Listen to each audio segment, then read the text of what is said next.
Welcome to Hochoka Podcast. Darkness gets a lot of bad press. Few of us want to be in a dark place or living in the darkest hour. Many are afraid of the dark, the absence of light, and it is under the cover of darkness that nefarious deeds go unseen. Colossians 1:13 proclaims, "He has rescued us from the power of darkness." But Dr. Damian Costello tells us that Indigenous and Catholic traditions alike tell us that darkness is nothing less than sacred.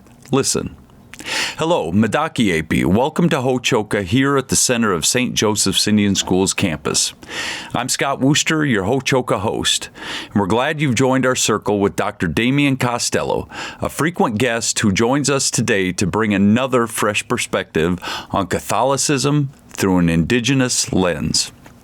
Welcome, Damian. Thank you, Scott. Good to be here. So here we are in December, coming close to the solstice, shortest time of the year, and we're in a lot of dark right now. Okay, the days are short, and we're north. You know, we're one of those northern states in the U.S., and we're in the northern hemisphere, so we see a lot of dark.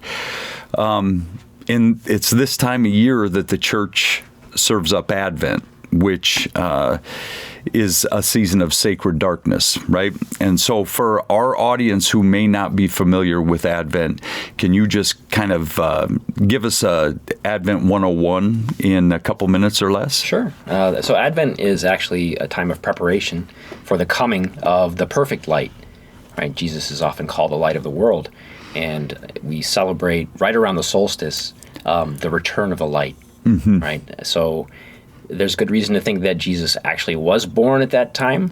We're not sure, but there's also great wisdom in saying that he is born at the time when the sun starts to return. You know, across the world, Indigenous traditions celebrate the return of light.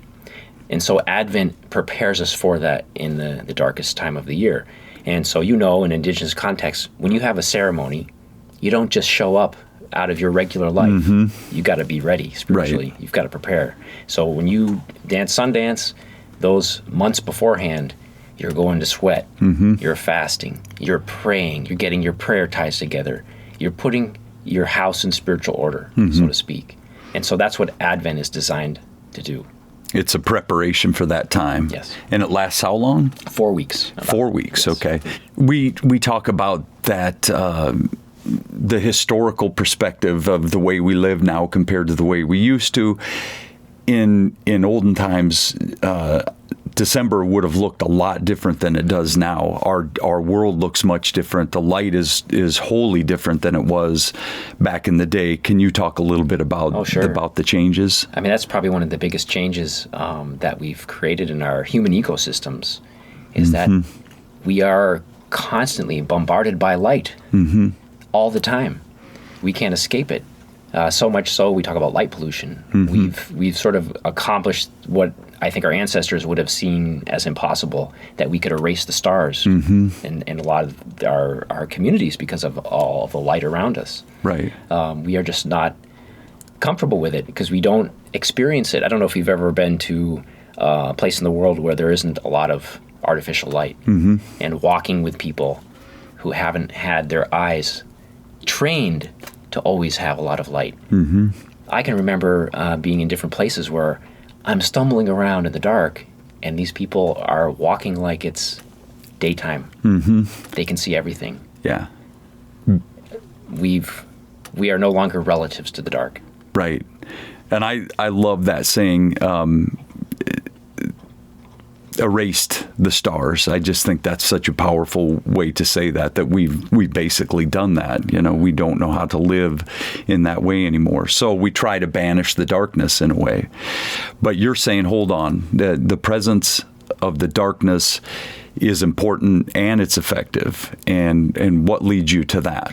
Well, like many things that I bring to Hochoka, Indigenous traditions have, you know, through my own experience, opened me up to these areas of my life that I wouldn't have really even understood were missing. But then open these doors and show incredible beauty and life-giving power that's all around us. So, I know from your experience, one of the most practical and immediate experiences we have with darkness in Indigenous context is the sweat lodge. For sure. You go into the darkness, and you are quite literally reborn physically and spiritually through that process. In the Navajo tradition, they talk about the sweat lodge being called Chahalhelpiaj, the little darkness. Okay. Where it creates mother darkness, right? A lot of ceremonies are also conducted at nighttime. And it's through that darkness that opens up the spirit world, that allows them to engage with you in a way that doesn't happen when you're under that glaring sun in the same way. So, and I remember my first Inipi ceremony or sweat lodge ceremony, and being in there, and you as a kid and even as an adult, you may pray in the dark, but it's a whole different way of experiencing that. You're in a 100% dark space with other people praying out loud, and you're calling spirits in, and we always tell. I go into a lot of sweats with the children here at St. Joe's, and we always tell them, keep your eyes open, because you don't know what you'll end up seeing.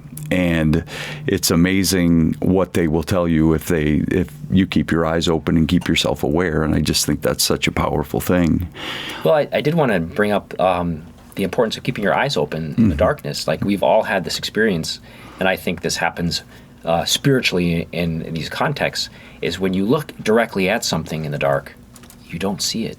You look away, the corners of your eyes are much more sensitive to the little light that there is. And so it trains you to expand your vision and your awareness. It very practically, and that's in a physical sense, but opens you up spiritually to be able to do that, so that you are now sensing in sort of a 360-degree way instead of just our laser straight ahead focus. Yeah. We're talking about science here. We're talking about rods and cones and those kinds of things too.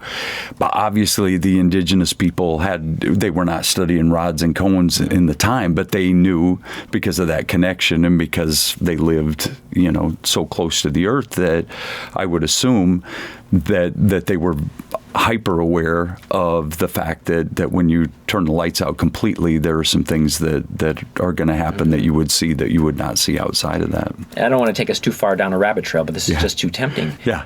When Europeans, modern Western people first showed up in these contexts, they were so quick to say, science does not prove what you're saying. We had learned some science and some truth. But we're starting to find out that our science is catching up to a lot of indigenous teachings. We didn't have the science to understand it. Right. We are now starting to understand that these ways of living and being in the world actually are a lot more accurate than our science 100 years ago. And I think one great example is dark energy. Right? We look out into the universe, we see the stars, and we say, wow, beautiful stars, but look at all of that empty space. We're all alone. It's a vast void of nothingness. Well, we now know that, 68% of the universe is made up of dark matter, dark energy, that we can't see with our eyes. We couldn't measure until very recently, but is actually the majority of what exists. Right. I'm a yin-yang kind of guy. I love the juxtaposition of darkness and light and opposites and how that all works together. I also hear you saying that darkness is not the bad opposite of light. It's never that simple. Opposites, being so combative, often isn't the case. They're complementary. The two opposites are complementary. It's a different kind of positive energy. Can you speak to that a little bit and maybe about the book of Daniel? Sure. And just to clarify, remind our audience that when we say darkness, we're not saying bad. We're not saying evil. We're not saying bad acts. We're talking about literal darkness. And indigenous people, and what we've lost is that light and darkness pair together. One is not the absence of the other. It's something different that complements. And so you alluded to the book of Daniel. Like you'll see in biblical context that just like in indigenous contexts where you pair the light and darkness together as complementary pairs, the book of Daniel does the same thing. It goes, the beautiful canticle of the three youths that's said every Sunday and on feast days during morning prayer. It goes through all of the different parts of creation and calls on it to bless the Lord. So it'll go night and day, bless the Lord. Light and darkness, bless the Lord. So we aren't having one positive thing that's really good, another negative thing that we're trying to get rid of. We're looking at all of creation and understanding that difference works together and makes this beautiful world what it is. And in the indigenous tradition, God, that's so true with what you say, I think, because you do have the ceremonies like the Inipi. You have house ceremonies where you're setting up the altar in a house. You're blocking all the windows. You're getting rid of all the furniture, any ambient light at all, and you're making it perfectly dark, and you're calling in the spirits in that darkness. But you have the flip side of that with the sun dance, which is completely sun-based. It's done during the day, between the time the sun comes up and the sun goes down. So you have that night and day, bless the Lord, just said in a different way. Does that make sense? Absolutely. And I think that's what's happening with Advent, is that we have this time of preparation in the darkness so that we can welcome and recognize the perfect light. Now, it's not the same as the Sundance where you are in the presence of the hot sun being bathed and baked in it all day long for Nothing is, days. yes. Yep. But it's through that preparation in the Sunday and the sweat lodge that allows you to endure and receive the spiritual blessings of the Sundance. And it's the same way for Advent and Christmas. So I'm a guy, when the days are shortened in the wintertime, for a long time I struggled with it, and I know many people do. The days are shortened, you're not getting the light.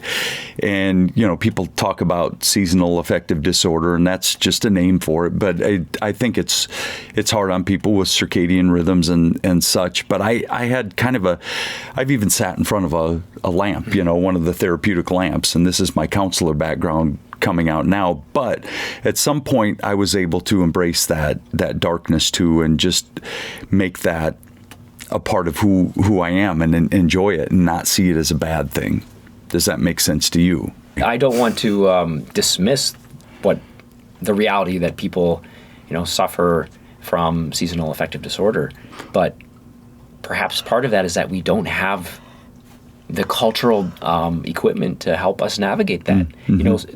The wintertime darkness was when we told stories. We saved those sacred stories for the wintertime. And that's when we gathered as communities and we shared in this kind of way. And we don't do that anymore in the same way. No. And I have to say that my experience with the Sweat Lodge, with being in ceremonies and all of that,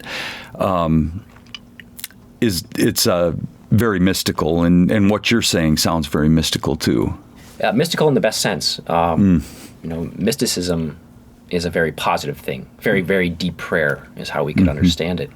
And we oftentimes in our sort of contemporary form, we think about spirituality as sort of a list of things we believe, or all the stuff we know. When in reality, spirituality, prayer, ceremony is about mystery. It's about being open to all of the life and depth around us that we can't fully understand. God is so much far, far, far beyond our ability to understand.